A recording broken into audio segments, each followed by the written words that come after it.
Hello, everybody. Thank you all for joining today's Belleville Moose forward Cole Perfetti. For this afternoon's call, we'll have you asking one question and one follow-up, and then if there is time afterwards, we will loop back around. I can see many of you already using it, but if you have a question, please use the raise hand function, and we will get to you.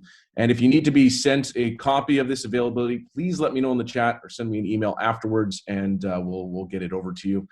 We will get started with Dave Minute from the Illegal Curve. Thanks, Daniel. Hey, Cole. Firstly, congratulations on getting a chance to go to Latvia. What does that mean to you? Yeah, it's really exciting. Obviously, anytime you can wear the maple leaf, it's a huge honor, and it's hard to say no. So I'm super thrilled and honored and super excited to get over there and put on that jersey again. This tournament's pretty cool. Always, it's always a bucket list tournament for me. So to be able to do it, especially as a 19-year-old, and get the chance to play in this tournament, it's pretty special. So looking forward to it. I'm really excited, and like I said, always an honor to represent Canada. Well, normally we would, like in a normal year, when nothing about this year has been normal, you would have had a development camp, you would have had a chance to meet some of your fellow Jets prospects, and then you would have gone back to the OHL, and you wouldn't have had a chance to meet these guys in depth. And we spoke about that when you started with the Moose, back in February. But now that you've had a full year, or 3 months, I guess, but it feels like a full year with these guys, getting a chance to meet all the other draft picks, what has it meant for you in terms of forming those relationships? Yeah, it's huge. A lot of times kids just go into their first development camp, first season, and they don't really know anyone. Kind of quiet. And it's probably pretty intimidating. But now, my first development camp, training camp, I'm going to have a really good relationship with a lot of these guys. I've built, strong bonds with a lot of players on our team and became really good friends with a lot of the guys. So having those relationships and being comfortable and familiar with one another, it's going to make, the future camps a lot easier and I'm going to feel a lot more comfortable when I come. And I think that's going to be really good for my confidence on and off the ice. And it's going to overall help my play. So I think getting this year under the belt, the friendships, learning the systems, everything about it has just been really beneficial for me for the future. Thanks, Cole. Yeah, thanks. We'll move on to Jeff Hamilton from the Winnipeg Free Press. Hey, Cole, congratulations on everything. Just kind of going off of Dave's question a little bit, just in the sense of when you look at this year, right? I imagine you entered this year thinking, holy smokes, like what's going to happen with my career? How's my development going to go? OHL's obviously, was a question mark, but instead, you get the World Juniors, you get to play professional hockey in a situation that would never allow you to play professional hockey this year, essentially. And then you get to be in the world championships. So, for a lot of guys whose development didn't work, when you look back on your year and advancing your career, how do you kind of sum it up what your year's been like? Yeah, for a year where a lot of kids didn't get development, I got more than expected, more than normally you'd ever get. So, playing in World Juniors, that's a, once in a lifetime thing. So to be able to get that opportunity was unbelievable. And then obviously playing in the AHL, it's as a 19-year-old, it's just something that doesn't happen. So for me to get that experience, it's priceless. It's so crucial for my development. And I didn't realize how beneficial it was going to be until, looking back at it now, like how much of a better hockey player I became and where I am now compared to where I started. It's night and day. So having that year in the A is huge for my development on and off the ice. And then obviously going to Worlds in a normal year, they're not taking the kid that hasn't played in the NHL who is 19. It just doesn't really happen. So like I said, it's just another experience, another learning, part of my career that normally wouldn't happen in normal years. So I'm thrilled and honored and just going to soak it up and just extremely grateful that I've been able to get all this development and do some of these things that I wouldn't be able to normally do in a non-COVID year. Just to follow up on that, you mentioned it's, like what an opportunity for you, right? I mean, as not a lot of kids in general, but people that don't have that NHL experience don't get this opportunity. So if I'm just kind of curious, because when I read, I mean, my eyebrows raised. You've had a terrific season for sure. How did this kind of come about to you being invited onto the team? How did you fall under their radar? And also, what are your expectations now that you're that you're on the club? Yeah, I'm not too sure how, kind of on the radar. Maybe, there's a lot of Hockey Canada guys that are working with this team that were with the World Junior team, with the Halinka team the year before, people that I've come in contact with and build relationships with. So that's maybe an important factor. But yeah, it was kind of weird how it happened. I'm just expecting, we were in Toronto a couple of days ago, and within it happened on Sunday night. I got a call saying that they're interested, and just sleep on it. We'll talk more about it in the morning. And then when I woke up and we were on our way to Ottawa on the bus, within an hour, I had make my decision, and within an hour is getting a call from Roberto Luongo saying I was welcome to the team. So it was very fast. Everything happened very fast, and kind of went from not just being ready to get to Ottawa, play the Senators the next night, and then all of a sudden within an hour figure out that I'm flying to Latvia in 3 days and that I get to go home for a couple of days and that my season would be done with the Moose. It was really fast, and but it was kind of unexpected. I didn't really know what to do, but I'm really excited with the opportunity that I have and thrilled with how everything's gone so far. Okay, we'll move on to Ken Weed from Sportsnet. Daniel, afternoon, Cole. Which part of your game do you think grew the most over the course of the year in the American League this year? That's hard. It's hard because so many different things, so many aspects of my game got so much better. I would say definitely the defensive, like in my own zone, getting on the right side of the puck in front of my own net, tying guys up, getting guys up on the wall, face-offs, all that kind of stuff. Just kind of, it wasn't as, it's just and then it goes to the next level when you get in the AHL from the OHL. Like, just that next step, everyone's so much bigger and stronger, and it makes it so much harder to defend. And you slip up for a second and the puck's in the back of your net. And I experienced that early in the year, and I think that would, watching my games, that would probably be the biggest improvement. When I had the puck, I was still able to do things in the beginning of the year. It was just away from the puck, working on that side of my game was a struggle in the beginning. And over the last 30 games, whatever it was, and in the last couple months in practice, like, my defensive game has improved so much. So I would definitely have to say, my play without the puck would definitely be, in all three zones for that matter, would be where I improved the most. Yeah, and in terms of what all of your unique experience have done for you, including the one that is to come, how will those things help you as you get set for your first full NHL training camp? I know, yes, you got a taste of it this year, but next year, sort of the dynamic will be a little bit different in terms of your mentality.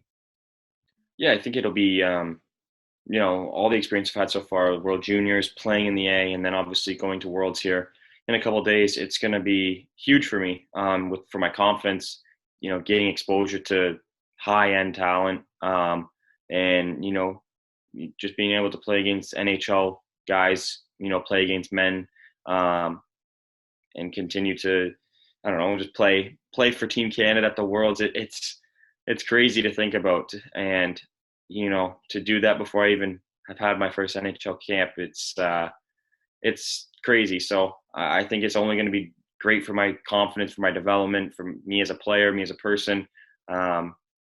And I'm looking forward to using everything that I learned from all these different guys over the next couple of weeks here, and taking it, to my off season, taking it to the Jets camp next year, and just learning from it.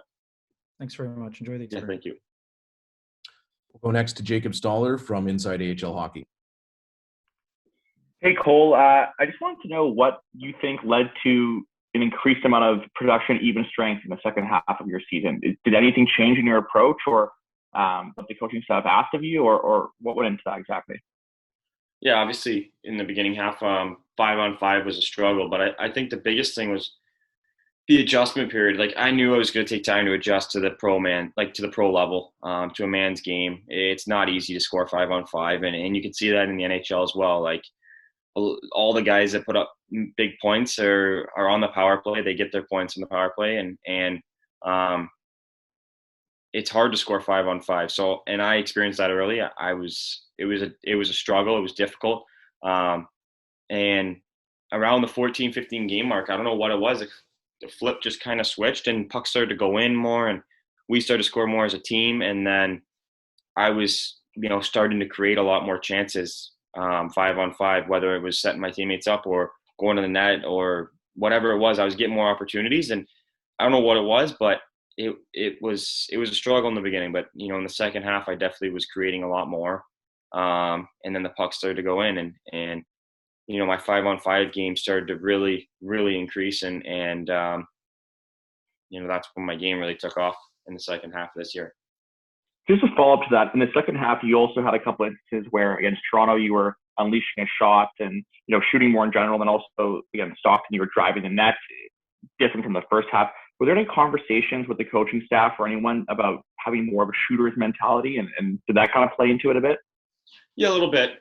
I mean, you can't score if you don't shoot the puck. So I kind of realized that I wasn't shooting enough early in the year, and I wasn't putting enough pucks towards the net. And you're not going to score if you only get 2 shots a game. It's going to be hard to score. So I started putting more pucks on net, and then obviously, especially in pro hockey, a lot of the goals are scored right in front of the net. You got to get to the greasy areas. You got to score off rebounds, get second chances, and get to the net to score.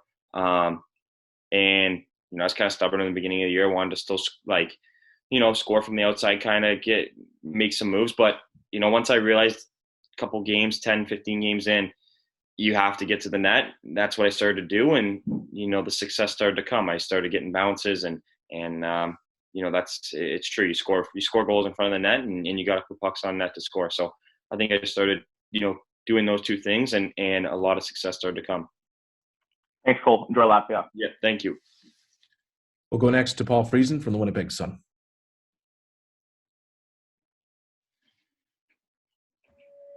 Hey, thanks, Daniel. Cole, what's your travel schedule like here then for the next little while, and what do you know about Latvia? Yeah, so Friday I got to fly out to Newark, New Jersey, and then we're all flying. All the NHL guys are flying that are over here in North America are flying from Newark we're chartering to Latvia on Sunday. So that'll be exciting to kind of get to meet the guys and get on a plane together and head over. And then from there, it's only a couple days of practicing, I believe, and then right into the tournament. I think the tournament's opening game is against Latvia on the 21st. So by the time we get there, it'll be like 4 or 5 days of practicing and getting used to the time change and all that, and then right into the tournament. So that's exciting. And for what I know about Latvia, I've actually been there. Went to a summer hockey tournament when I was 13.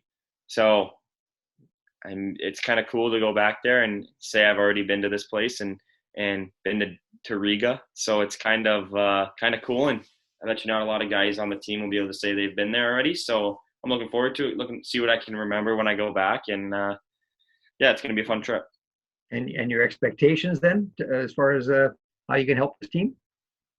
Yeah, I think it's going to be, obviously the hockey's going to be really hard, but if I can just carry the confidence that I had from the Moose and continue to play the way that I did, I think, we're going to very skilled team. We're a pretty young team. So, a lot of these guys, I think it's their first opportunity at the tournament. So I think everyone's pretty eager, pretty hungry and wants to, anytime you put on that Canadian jersey, your game elevates and goes to another level. So I think everyone's going to bring that next level and we're hungry for a gold medal and we're excited. At least I am. So I'm just trying to do whatever I can, help the team if I can, and hopefully can put up some points or be productive at least offensively, and bring that two-way game that I started to develop with the Moose there and be relied on in all zones. So that's just trying to do whatever I can and help the teams be successful in any way. Thanks. Good luck. Yeah, thank you. And we'll go to Joey Slattery from CTV. Thanks, Dan. Hi, Cole. I may have missed the first two answers, so I'm sorry if this was already asked to you. But I'm just wondering what your biggest takeaway is after your first year of playing professional hockey. And I guess the biggest thing you've learned playing pro that you figure you may not have been forwarded playing another year of junior. Yeah, the biggest thing is just like getting the experience, seeing actually what it's like to play. Like, I knew that it was going to be a faster game, stronger game, more physical. But when I actually stepped into my first game, it was way beyond what I ever thought it was going to be. You kind of have to experience it to believe it. Like, if I didn't play this year, I wouldn't. Like, now I know, after playing a full season in the A, I know what I need to do this off season. The takeaways, how hard I need to work in the gym, and what I need to work on in order to be that much more successful next year, and hopefully crack the lineup with the Jets. And if you don't play pro hockey, I just don't think you get that experience. You don't get that knowledge of what you need to do. And it was huge for me to realize how strong everyone was, how fast. And I know now that what I'm going to be doing in the off season to, give me the best chance to make the Jets the following year. So, there's lots to take away, but I think just the experience, the overall knowledge I got, and what I know, like now, what I need to work on is just crucial for me. And just a quick follow-up. When you go back, I guess, to the start of the year and you make your debut with the Moose, what was that pressure like playing maybe a year earlier with the Moose, as opposed to going back to junior? Because I know you would have been a top-marked guy in Saginaw, but this year you would have been a top 10 draft pick going in. So how do you think the pressure of playing pro differs from what it would have been if you had played another year back in Saginaw? Yeah, I don't think there was pressure either way. I mean, maybe a little bit going back to Saginaw. There's some pressure when you're a high pick, and people kind of get in their head that you're supposed to dominate every game and kind of put up 2-3 points a game, even though it's still junior hockey. It's still, the Ontario Hockey League is not easy to do that. And, I think people might have that expectation for kids that go high in the draft and come back for another year. And when it goes to pressure with the Moose, there was, really none, just pure excitement. Like, just, the opportunity that I got, I was just thrilled to be there. At the beginning, I didn't know how long I was going to be there for, so I was kind of just living every day, trying to soak it up. And, if today's the last day that I'm here, then hope it was a good one. So I was kind of living that for a long time. And then obviously got news the O canceled. So then I, was really, really just focused and trying to be the best I could and learn the most that I could. So I don't think there was pressure either way the year went, but after looking back on this season, the year played out better than I could ever imagine. So, I'm super thrilled and just excited and happy with how, the last 4 or 5 months have gone. Well, thanks for doing this. All the best, and enjoy the experience in Latvia. Yeah, thank you very much. We'll go next to Austin Siragusa from Moose TV. Thanks, Daniel. Hey, Cole, you talked about just the difference in pace from your first couple of games with the Moose this season. Just how beneficial was, learning from head coach Pascal Vincent and assistant coach Marty Johnson and some of your Moose teammates as well, just to sort of get you set and sort of get a feel for pro hockey? Yeah, Pazzi and Marty, the way they teach, the way they work with the guys, especially me, I can't thank them enough. It was unbelievable. They're the systems we play, the extra stuff we do on and off the ice, whether it's video or little skills here and there, after practice, every practice, before every practice, whatever it is, they're always there ready to do whatever they can to help us become a better hockey player. So learning from them, having them as the coach and seeing, how bad they want us to improve. And especially me, like, they were helping me every day, just trying to get better. And I can't thank them enough for all the time and effort they put into me. And the opportunity they gave me in games. It's easy to just, a 19-year-old kind of bury him in the AHL and just, say he's too young and all that kind of stuff. You see that a lot. So, I came in and I was given an opportunity right away. So I can't thank them enough for that, and for them to allow me to just, be the player that I am and obviously work within the structure, but still just, be the player that got me drafted and help me become even better every day. So it was awesome learning from them. And I know you and forward Skylar McKenzie were pretty close, especially near the end of the year. Just what was your relationship like with Skylar on and off the ice, and what are some of the things that he taught you during your stint with the Moose? Yeah, he was a really good guy. I didn't know too many guys obviously coming in, and right from the get-go, he was one of the guys that was pretty good with me, just, talking to me, chatting, and, in practice, giving me the gear, stuff like that, kind of just showing me the way of how it works around here. Like, he's been with the team for a couple of years, so kind of learning from him just what he does and how things kind of run. And then obviously he was a guy that kind of took me under his wing at the rink, like in the room and stuff like that. And then, when Jimmy went down with his injury and he ended up moving home to be with his family, the place opened up at his house. So he offered me right away a place to move in and to get me out of the hotel, get me with someone. I was living alone, so it was getting kind of lonely. And then when he asked me to move in, finally have someone there and just to, have a conversation with and all that kind of stuff. It was really good for me. So he was really, really helpful and took me under his wing and really good dude, really funny guy. So it was great to build a relationship like that. Thanks, Cole. Good luck, man. Yeah, thank you. And we'll shift over to Murat Tatesh from The Athletic. Hi, Cole. First off, congratulations on the announcement of being selected to play for the Worlds. Second, you've talked a lot about the pace of the game changing and you being able to execute your junior type plays at the AHL level over the last month or so. Is there any way that you can convey what that actually feels like as the game is slowing down and maybe certain types of things open up for you that you hadn't seen or hadn't been able to kind of do early on in the season as that becomes options for you? Yeah, it's kind of hard to explain like how it actually slows down. I think the best way to put it is early in the year, I was putting myself in positions that wasn't giving me a lot of time and space. And it's hard to explain. Like later in the year, like I just knew like where the soft spots were on the ice, where, you could find a little bit of extra time and space, a couple extra seconds with the puck.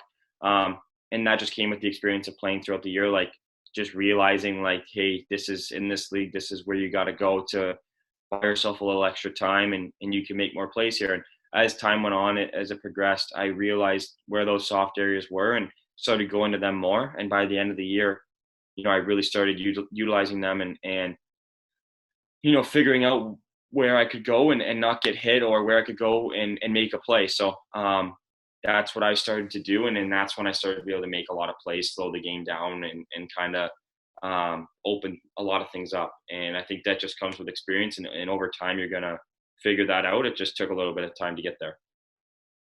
The follow-up is a bit of a pivot. You've done so much quarantining, and sorry if you've been asked this already, so much over the course of the year, and know how important family is to you. You have a few days here. What are you gonna do? What do you get up to? What's that time gonna look like? Yeah, nothing really. Just excited to sleep in my own bed. We've been just hanging out, watching TV, just getting stuff done around the house. I don't really like big family meals like it was back last year. I haven't had a good family meal in a while. So just the little things, just hanging out with each other and all that kind of stuff. It's just back to what it was like in the normal days, like last summer. And I haven't had that for over 6-7 months. So it's been really good to just be home for a couple of days and just recharge and get going before I head out. So I'm really happy with being home and I miss my family a lot. So being here is awesome. Awesome. Good luck in Latvia. Thank you. Just 2 more questions. We'll go to Dave Minute from the Illegal Curve first. Thanks, Dan. Cole, oftentimes when you're developing, you may be developing on a team that isn't, it's not as much fun, but you have to do it anyways. But this Moose team right now, you guys were just having so much fun. Is it almost hard to leave these guys right now? You're on a 10-0-0-2 run. It just seems like everything is going right for this Moose team. You guys seem to be having a lot of fun. At least that's the sense I get when I talk to you guys after games and during practices. So what is it from your perspective? How much fun has it been developing, but also developing within the framework of a team that's just winning and having a good time doing it? Yeah, well, there's nothing like winning. There's the mood changes in practice, in the room, outside the rink. Like it's completely different when you're winning hockey games. It's just so much fun. So, it's definitely hard to leave. Like it sucked the other day, driving home and knowing I'm not going to see those guys. So it's hard when you're spending every day with them and having such a good time and winning every game and becoming such a good team and building those relationships to, the next day, you're not going to see them the rest of the summer, potentially for a very long time. So it's hard to kind of get your mind around that. But, it sucks leaving them. The last couple of days here, I've been phoning with them, texting with them, a lot of the guys, and just wish I was still there, kind of finishing out with them and finishing what we started. We struggled a little bit in the beginning of the year, and lately we've been really, really hot. So it sucks to not be able to, continue this hot streak with the guys and continue to have fun. But it's the way it goes, and I'm thankful and grateful for the opportunity that I'm about to get. So it sucks, but that's how it is. It's how pro hockey is. So Appreciate it. Thanks, Paul. And again, have a good thank you. And we'll wrap things up with Jacob Stoller from Inside AHL Hockey. Hey, Cole, just one more question about your second half of the season. Did you, growing up, when you make the jump to the OHL from major mentor or whatnot, have a tendency to rely on making plays from the perimeter, or just more so because you were kind of entering a man's league? Yeah, I've never actually been a perimeter player, I don't believe. I think, sometimes you're able to create more, like you have more time and space in the perimeter. So sometimes you tend to go out there just to find a little more space. But right. I mean, I've never been a perimeter guy. I understand that you have to, it's just like, I know what it takes to score, but it's just sometimes, especially being a 19-year-old coming into a man's league, it's sometimes difficult getting to the net. It's hard. You're going to take a beating and you're going to take abuse. And most of the time you're going to take that abuse and the puck's not even going to come to your stick. So it's sometimes not really rewarding, but you just have to keep going there. And I learned that sometimes I got a little discouraged when I'd go to the net and it wouldn't work out, and I'd take that beating for no reason. But then, I realized you got to keep going there if you want to get those pucks, you want to get those cookies. So that's just how it works, and I learned that pretty quickly. But no, I've never been a perimeter guy. Just you can sometimes find a little more time and space out there, but I understand that where you score and where you put up points is right in front of the net. So. Great. Thanks so much. Yeah, thank you. Thank you for your time, Cole, and thanks everybody for joining in today. Again, if you need the recording of this availability, just let me know. Just fire me an email after we shut things down here and we can send that your way. Again, thanks for your time, Cole. Have a great day. Thanks, guys.